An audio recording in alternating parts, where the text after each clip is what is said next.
Gender is defined, everybody. If you're born a man, you are a man. And if you're born a woman, you are a woman. That's the way it works. Now, there's one conversation to be had about if a certain person, we'll even say under 18, if they want to claim that, well, I'm actually a woman when they were born a man, or vice versa.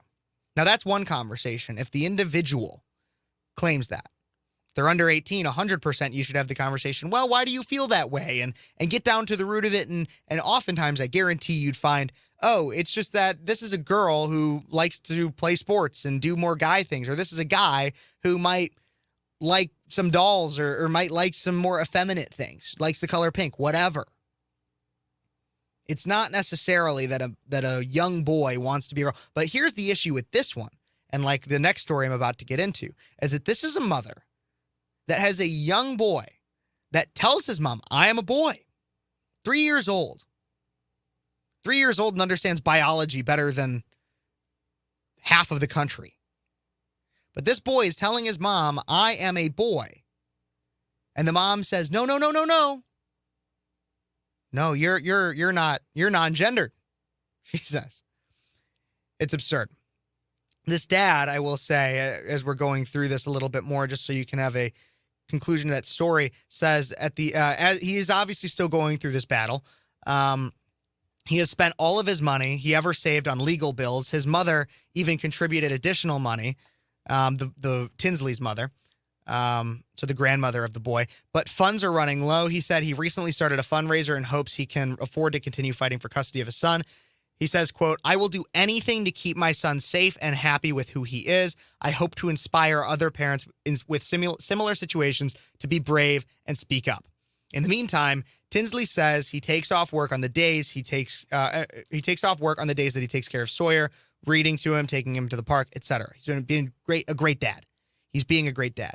But the point is, there are people that are trying to push this on kids, push this gender ideology on confused children for the sake of money and an agenda.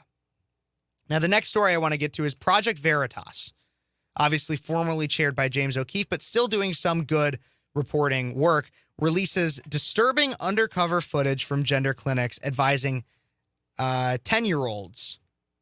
So there's a clinic, gender clinic, advising 10-year-olds. It's absurd. It is crazy. Now, this is also according to the Daily Wire, but obviously from a video from Project Veritas. I am going to pull up that video now so that we can all watch it. But it's just crazy. There's a multi-state investigation that exposes a connected transgender health doctors prescribing puberty blockers to minors. And I don't know if you guys saw What is a Woman. We're going to talk a little bit about the things that are brought up in What is a Woman in this, but we're going to start off here with this video right here. So let's watch this. Patients who are starting as young as 8, 9, we have a list of gender-affirming therapists that we can provide to. Pediatric transcare definitely exists. They said it was transition or suicide. Like, I was given no choice. I was told you will kill yourself if you don't go through with these treatments. It's very much pro-hormone, pro-changes. If you don't do this, your child will kill themselves. That is the most common theme. You don't think anybody can do that for a 10-year-old to do the surgery? They could, yeah. I've never done a 10-year-old. Yeah. To be quite fair with you, I've done 15, 16. So Mount Sinai Adolescent Clinic, they started age 10. She did say this about like surgery. The way to go at this age 10, would be something like a puberty blocker. When you then get to age 14, is when I'll consider some, cross-gender hormones. 14 is a reasonable age. Most kids are mature enough to make a relatively informed decision. Most kids are mature enough to make a relatively informed decision. I would beg to differ, doctor. I would beg to differ. I was an idiot at 14. I can't tell you anybody who could tell you that at 14, they were mature enough to make a life-altering decision that is that consequential. I can't tell you a single person that would be able to tell you that at 14 they were that intelligent. There's a reason why 14-year-olds don't vote. There's a reason why 14-year-olds don't drive a car. There's a reason why 14-year-olds cannot buy a gun. There's a reason. There's a reason why 14-year-olds can't drink alcohol, can't buy cigarettes.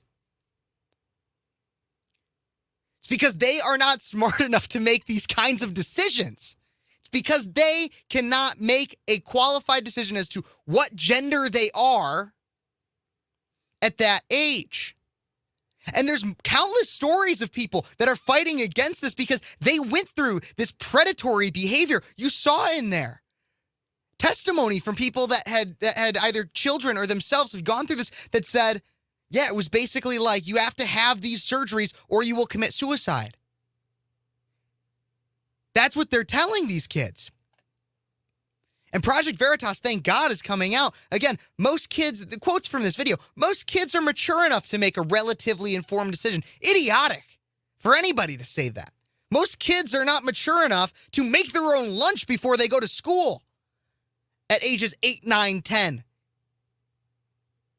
And yet we're going to say that they can elect to have a life-altering surgery that changes their genitals when legally they shouldn't have even had sex yet and known what that's like. Look, there's an argument to be had about elective trans surgeries as an adult. There should not be any argument about children having these strategies or having these surgeries.